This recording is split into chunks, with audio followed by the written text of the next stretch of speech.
We're going to get into everything you need to know about Mencho's son, Menchito, also known as Ruben Oseguera Cervantes, also known as 02.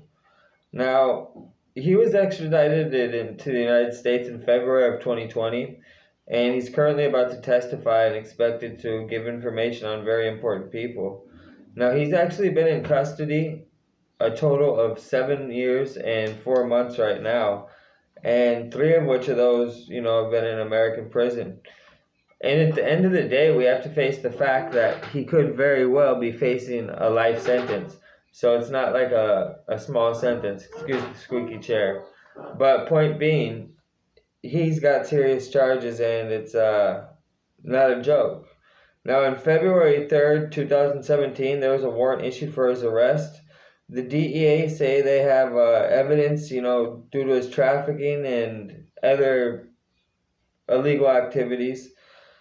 What's interesting is he's actually born in San Francisco in California, so he's a dual citizen. We have to remember that. So it's a little bit difficult, he's got citizen in both countries, and that kind of helps him out to fight the extradition process, at least for a while, considering he has his Mexican citizenship as well. Now, what he actually did inside the organization is extremely important and also interesting, because he was involved basically in the finance and the actual planning of the expansion of said organization. So his role wasn't anything small, and that also speaks on his intelligence. If they were to put him in a situation like that, in a position where he had that kind of power, it's because he has the brains to get things done. Now, what he was actually known and specialized for was setting up several rings of security to impede any type of forces to getting to a certain area. For example, like his father, where they've shot down several military helicopters in the act of actually preventing, his father's arrest. Now, in 2013, he was actually, held responsible for the massacre of 70 people. If you can imagine that, they were found in a mass grave in La Baja Jalisco. And he also murdered the Venezuelan model, Daisy Ferreira Arenas, and he also murdered the Secretary of Tourism, Jesus Gallegos. And those are just some of the high-profile murders he was involved in. So if you can imagine him murdering that model, just for fun or whatever he was doing with her, truly speaks on its evil on top of the massacre of 70 people at once. This is a very bloodthirsty and ruthless individual. And that also speaks on how he was raised. He was raised to be a psychopath, apparently, by his father, because normal people don't kill 70 people, especially people who have nothing to do with that, or models who don't want something to do with them, whatever. They just off him. It's out of control. He's also known as El Junior, Rubencito, El Rojo, Nino, Ruben Garibay Gonzalez. It's an actual very frequent alias he used to use when moving, and whenever he had to use his name on things. That was his name, Ruben Garibay Gonzalez. Here in Mexico, he also faces money laundering and use of military weaponry, which is basically when you have like assault rifles, things like that. Those are prohibited here in Mexico for civilians to have. Only people in the armed forces can. And it's a pretty serious crime. Now, what's interesting is he was released and rearrested a bunch of different times, and the actual story behind it's quite ridiculous how many times he actually was able to get away. The first time that I know of was in 2014 in this place called Patio Universidad, and it was in Zapopan.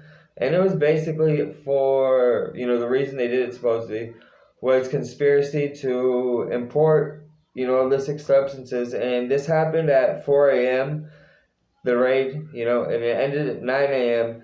And they actually found $500,000 in cash and 10 million pesos in cash. So that's $500,000 in each currency, right? $500,000 in dollars and $500,000 in pesos. Now, throughout Zapopan and the surrounding area, trucks were burned, semis were burned. They caused mass chaos, basically. If you guys saw what happened with Ovidio, something like that, not as big, but obviously trying to put pressure on the government to let him out, though they were not successful. He ended up getting released on something else later, which was 11 months later, and it was basically for fault of evidence. They didn't have enough evidence to keep him in, so they had to let him out. Now, you can look upon the fact when he was leaving prison in that moment, he was instantly rearrested on other charges, but then released again a month later. So you guys can see how many times I've grabbed him. On the 26th of June in Zapopan, he was arrested alone, but he had a rifle with him. This is interesting.